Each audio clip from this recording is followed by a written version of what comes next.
In 5 days, that's 5 days, Trump's giving Iran an ultimatum. Reopen the Strait of Hormuz, or he destroys their oil infrastructure. And here's the thing that nobody's talking about. Iran has already told us exactly what they're going to do. So let me give you the 3 most likely scenarios based on real intelligence data.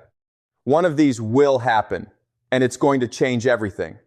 Let me set this up. It's April 1st. Trump extended his deadline to April 6th, 8 p.m. Eastern Time. That's exactly 6 days from now. Why did he extend? Iran asked for more time, politely. They said, give us 7 days, and Trump said, I'll give you 10 because why not? But here's what Trump's not telling you. Every single time he's extended before, Iran has either launched missiles or closed the strait tighter.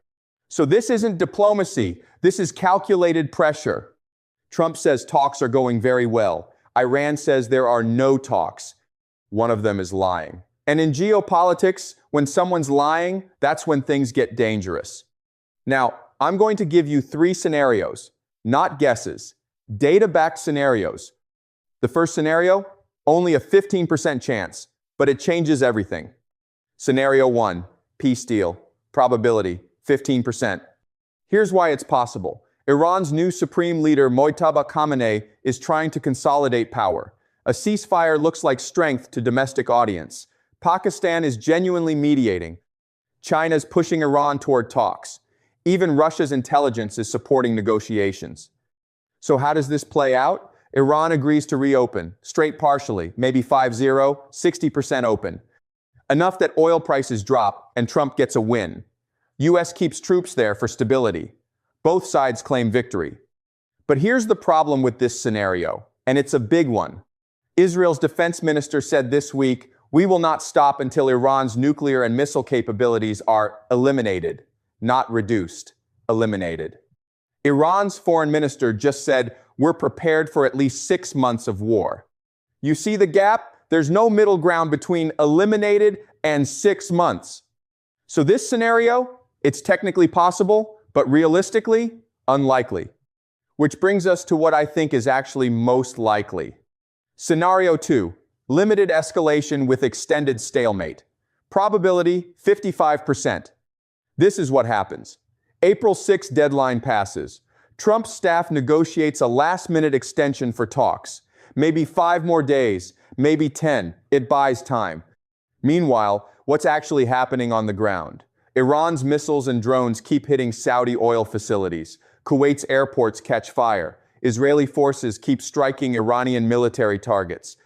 The strait stays maybe 85% closed. Not fully open, not fully closed, just frozen. Oil prices? They stay between $120, 150 per barrel. That's bad for global economy, but not apocalyptic. Gas prices stay high, but not rising daily. Here's the game theory that makes this scenario likely. Trump wants a settlement he can call victory before 2028 elections. Iran wants to survive without regime change. Neither wants all-out war because the costs are too high. So what do you get? Perpetual crisis, endless extensions, threats that never materialize, missiles that never fully launch. Think of it like Cold War-style posturing. Both sides threatening nuclear destruction, but nobody actually pulling the trigger. Is this stable? No. Can it last months? Maybe years? Possibly. Why this is 55%? Because it's the middle path solution. Both sides claim they're not losing. Both keep their militaries mobilized.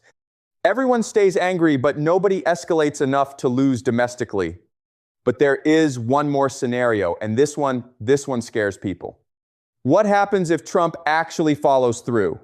Scenario 3, full escalation to regional war. Probability, 30%. Let's say April 6 comes, and Iran just ignores the deadline, doesn't close the strait, doesn't open it, keeps current position. Trump then does what he's been threatening, strikes power plants, seizes Karg Island, that's 90% of Iran's oil exports. Iran responds. And not with missiles, with asymmetric warfare. Hezbollah launches barrage into Israel from Lebanon. Yemen's Houthis escalate Red Sea attacks. Iraqi militias hit US bases.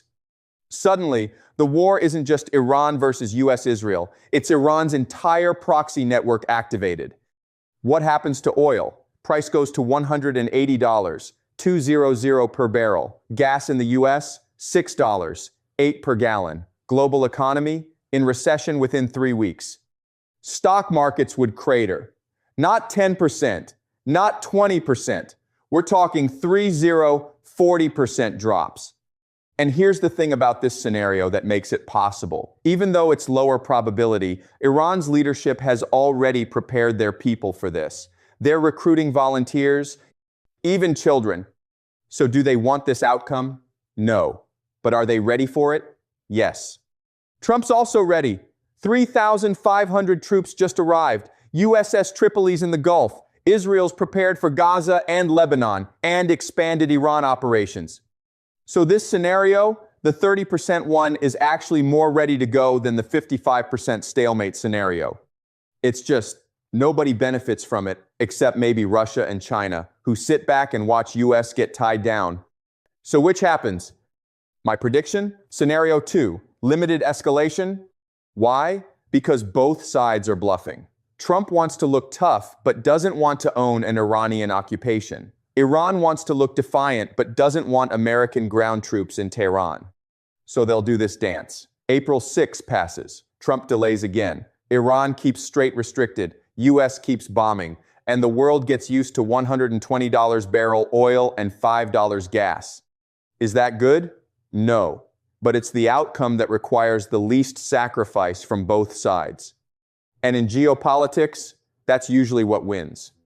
But here's what you should watch for between now and April 6. If you see Trump tweeting about new supreme leader as reasonable, that's scenario 1, peace deal building.